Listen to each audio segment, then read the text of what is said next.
తెలంగాణలో కేబినెట్ విస్తరణకు high command green signal ఇచ్చింది. ఉగాది రోజున లేదంటే ఏప్రిల్ 3వ తేదీన కొత్త మంత్రుల ప్రమాణం చేస్తారని అంటున్నారు. ఇప్పటికే పలువురు పేర్లను హైకమాండ్ ఫైనల్ చేసిందని ప్రచారం సాగుతోంది. ఇందులో కోమటిరెడ్డి రాజగోపాల్ రెడ్డి, విజయశాంతి, వివేక్, వాకాటి శ్రీహరి పేర్లు ప్రముఖంగా వినిపిస్తున్నాయి. అటు ఎస్సీ కోటలో చెన్నూరు ఎమ్మెల్యే వివేక్ వెంకటస్వామి, ఎస్టీ కోట నుంచి బాలు నాయక్, ఇతర నేతల పేర్లను హైకమాండ్ పరిశీలిస్తోంది. ఈ నేపథ్యంలో ఎస్సీ నేతకు తప్పకుండా మంత్రివర్గంలో చోటు కల్పించాలని దళిత ఎమ్మెల్యేలు హైకమాండ్ కు లేఖ రాయడం హాట్ టాపిక్ అయింది. దాంతో కోమటిరెడ్డి రాజగోపాల్ రెడ్డి మంత్రి పదవి విషయంలో మరో చర్చ జరుగుతోంది. ఒకే ఇంట్లో రెండేసి మంత్రి పదవులు ఎలా ఇస్తారని కొందరు నేతలు అభ్యంతరాలు వ్యక్తం చేస్తున్నట్టు టాక్ వినిపిస్తోంది. ప్రస్తుతం నల్గొండ జిల్లా నుంచి ఇద్దరు మంత్రులు ఉన్నారు. వీరిలో కోమటిరెడ్డి వెంకటరెడ్డి, ఉత్తమ్ కుమార్ రెడ్డి ఇద్దరు కూడా రెడ్డి సామాజిక వర్గానికి చెందిన వారే.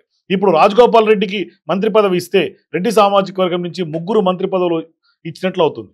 ఇక్కడే పలువురు నుంచి అభ్యంతరాలు వ్యక్తమవుతున్నట్లు తెలుస్తోంది. ఇదిలా ఉంటే మంత్రి పదవి రేసులో కోమటిరెడ్డి రాజగోపాల్ రెడ్డి, సుదర్శన్ రెడ్డి, రామ్మోహన్ రెడ్డి, మల్రెడ్డి రంగారెడ్డి పోటీ పడుతున్నారు. అయితే వీరిలో రాజగోపాల్ రెడ్డికి దాదాపుగా ఖాయమైందని అంటున్నారు. అటు అసెంబ్లీలోనూ పలువురు నేతలు ఆయనకు ముందస్తుగా శుభాకాంక్షలు చెప్తూ ఉన్నారు.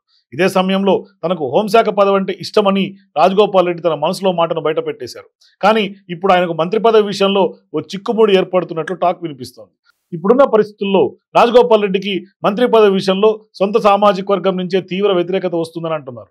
ఆల్రెడీ రాజగోపాల్ రెడ్డి అన్నయ్య వెంకటరెడ్డి మంత్రిగా ఉన్నారు. కాబట్టి ఒకే ఇంట్లో ఇద్దరు అన్నదమ్ములకు పదవులు ఎలా ఇస్తారని కొందరు నేతలు అభ్యంతరం వ్యక్తం చేస్తున్నారట. అసలు కేబినెట్లో ప్రాతినిధ్యం లేని జిల్లాలుగా ఆదిలాబాద్, నిజామాబాద్, రంగారెడ్డి, హైదరాబాద్లు ఉన్నాయి. అలాంటప్పుడు ఒకే జిల్లా, ఒకే కుటుంబంలో ఇద్దరికి మంత్రి పదవులు ఎలా ఇస్తారంటూ కొందరు నేతలు అధిష్టానం దృష్టికి తీసుకెళ్లే ప్రయత్నాలు చేస్తున్నారని టాక్. వాస్తవానికి బీజేపీలో నుంచి కాంగ్రెస్లో చేరే సమయంలోనే రాజగోపాల్ రెడ్డికి కాంగ్రెస్ పెద్దలు మంత్రి పదవిపై హామీ ఇచ్చినట్లుగా తెలుస్తోంది. భవిష్యత్తులో కాంగ్రెస్ అధికారంలోకి వస్తే తప్పకుండా మంత్రి పదవి ఇస్తామని చెప్పారట. అందుకే రాజగోపాల్ రెడ్డి కూడా తనకు గతంలో ఇచ్చిన హామీని నెరవేర్చాలంటే ఖచ్చితంగా పార్టీ పెద్దలను ఆ దిశగా కోరినట్లు తెలుస్తోంది. ఇదిలా ఉంటే రంగారెడ్డి జిల్లా ఇబ్రహీంపట్నం ఎమ్మెల్యే మల్రెడ్డి రంగారెడ్డి కూడా మంత్రి పదవి విషయంలో తగ్గేదే లేదని స్పష్టం చేస్తున్నారు. రంగారెడ్డి జిల్లా నుంచి గెలిచిన ఏకైక ఎమ్మెల్యే అయిన తనకు ఖచ్చితంగా తప్పకుండా పదవి ఇవ్వాల్సిందని అంటున్నారు. తనకు మంత్రి పదవి విషయంలో తన సామాజిక వర్గమే అడ్డొస్తే ఎమ్మెల్యే పదవికి రాజీనామా సైతం చేసేందుకు రెడీ అంటున్నారు. తన స్థానంలో ఓబీసీ అభ్యర్థిని నిలబెట్టి గెలిపించి మంత్రిని చేసుకుంటారని చెప్తున్నారు. అటు మరో రెడ్డి సామాజిక వర్గం లీడర్ సుదర్శన్ రెడ్డి కూడా తనకు కేబినెట్ బెర్త్ ఖాయమని భావిస్తున్నారు. దాంతో ఏ రెడ్డికి పదవి ఇవ్వాలో తెలియక హైకమాండ్ పెద్దలు డైలమాలో పడ్డారని తెలుస్తోంది. ఒకవేళ మల్రెడ్డి రంగారెడ్డి, సుదర్శన్ రెడ్డి వైపు హైకమాండ్ మొగ్గు చూపితే రాజగోపాల్ రెడ్డికి మంత్రి పదవి దక్కకపోవచ్చని చెప్తున్నారు. ఒకవేళ రాజగోపాల్కు పదవి ఇస్తే ఈ ఇద్దరిలో ఎవరో ఒకరికి ఆశాభంగం తప్పకపోవచ్చని చర్చ జరుగుతోంది. ఈ పరిణామాల నేపథ్యంలో తన సోదరుడు రాజగోపాల్ రెడ్డికి పదవి విషయమై కోమటిరెడ్డి వెంకటరెడ్డి స్పందించారు.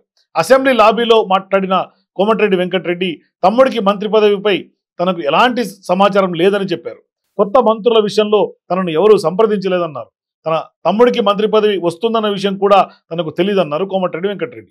మొత్తంగా కోమటిరెడ్డి రాజగోపాల్ రెడ్డికి మంత్రి పదవి విషయంలో హైకమాండ్ ఎలాంటి నిర్ణయం తీసుకుంటుందనేది మాత్రం చర్చనీయాంశంగా మారుతోంది.